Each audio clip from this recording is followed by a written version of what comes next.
How did the Kenyan equities market perform in Q1 of 2022?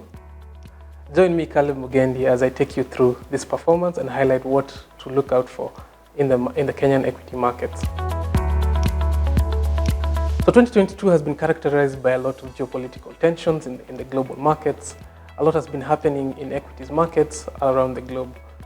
From the Russia-Ukraine conflict, this has had wide-ranging effects on the local market, local equities market, and also on our general life in general, owing to the effects it has on inflation. So the Kenyan equity market has been on a declining trend in the first quarter of 2022. The main benchmark, the Nairobi All-Share Index, declined by 6.4% the first quarter of 2022, while the NSE 25, that tracks the 25 top blue chip stocks, declined by 4.8%. So the downward trend has been exacerbated owing to the negative investor sentiment that has prevailed in the market, owing to the Russia-Ukraine conflict, a lot of uneasiness as we also head into the election year. So what has driven this decline in performance? We had a number of large cap stocks declining, with the main one being Safaricom, that lost around 10% during the quarter. We also have witnessed a decline in Bamburi and EABL of above 5% in each of the stocks.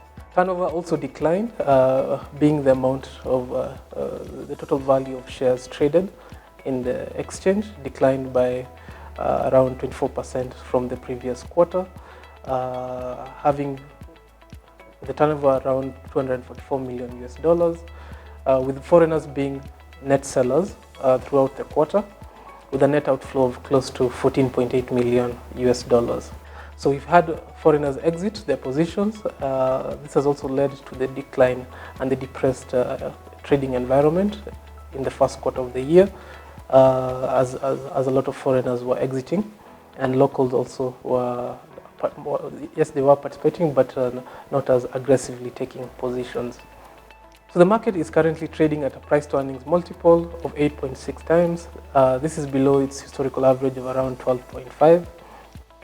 So if we look at that from a valuation perspective, we are currently undervalued towards historical average. We have a PE re-rating towards the historical average. This is easily a close to 30 to 40% upside from the current trading multiple. So what else was key in the first quarter of the year? We did have a lot of earnings releases from companies releasing the full year results, and the sector that actually stood out the most was the banking sector. The banking sector recorded record profits in the year 2021. This is after the decline in profits in 2020 owing to the lockdown and the COVID-19 pandemic.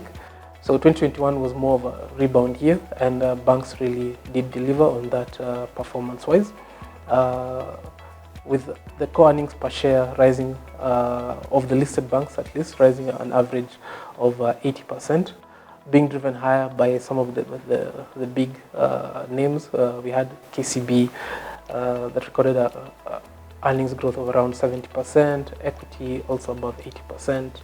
And we also had Absa Bank, which was around 100% upside in profit growth in the net earnings from the year 2020 to 2021.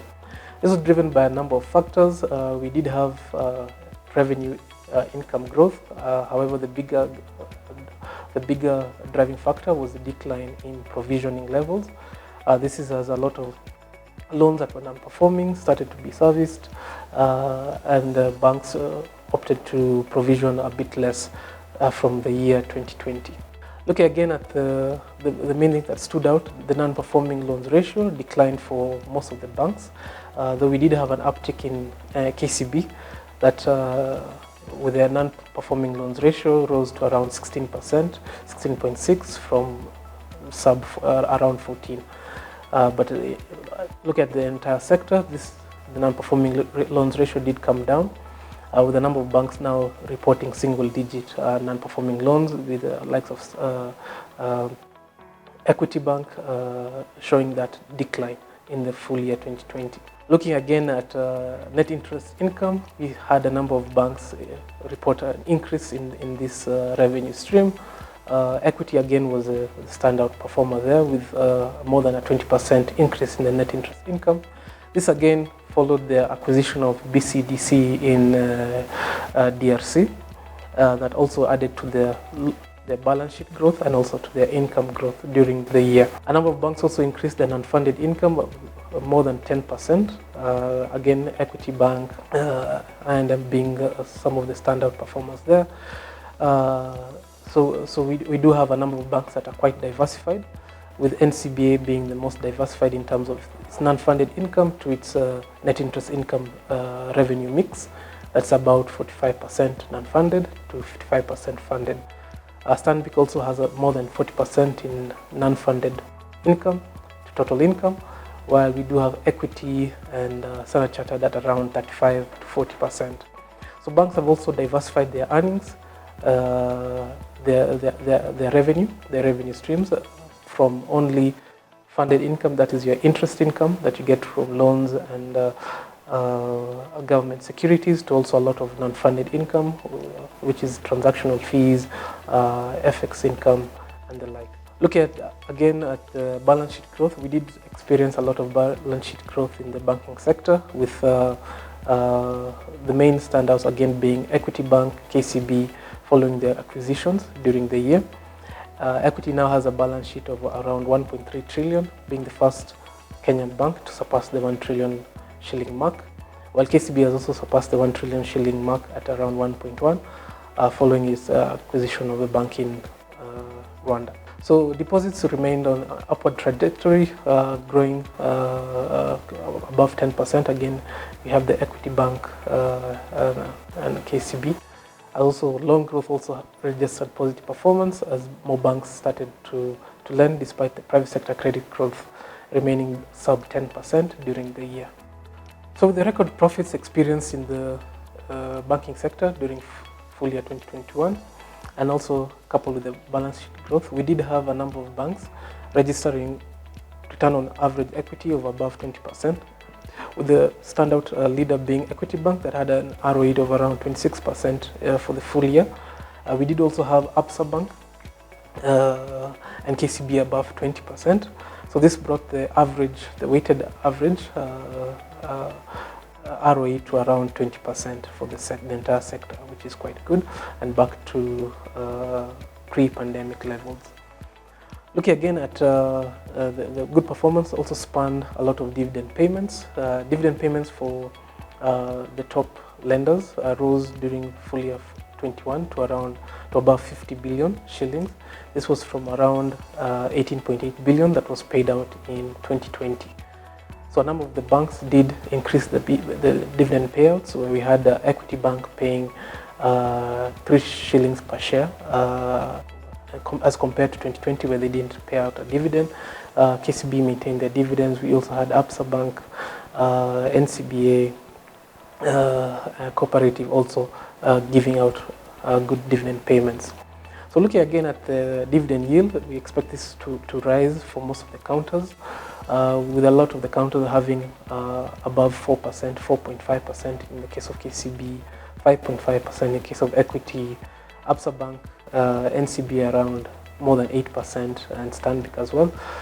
Dividend yields on their 2021 full year payouts, dividend payouts for the year. So a lot of these stocks are currently trading come dividend, and again with the depressed prices in the market, this is resulting in a favorable payout for investors in terms of dividend this year. So there are a lot of pockets of value in the market despite the decline in prices. For income-hungry investors, there's a lot to pick from in terms of dividends, especially in the banking sector following the record year. And again, for the banking sector, it is now also rated as a stable sector by international rating agencies following the record profits that the industry was able to achieve in 2021. And looking forward into 2022, we do expect some of these trends to continue, again with cost rationalization, keeping the costs low, with a lot of digitization expected and alternative channels of doing business. We do expect the cost to remain low in terms of income. We do expect this to remain elevated, again with some banks having gotten approval for a risk-based assessment system of loan, of giving out loans. We do expect some of this to get into effect this year, and are expecting the yields and margins to remain elevated and to rise. So there are a lot of pockets of value in the market, despite the depressed share prices in the depressed trading environment. Looking at it from a long-term perspective, these are some of the attractive entry points into the Kenyan equities market this year.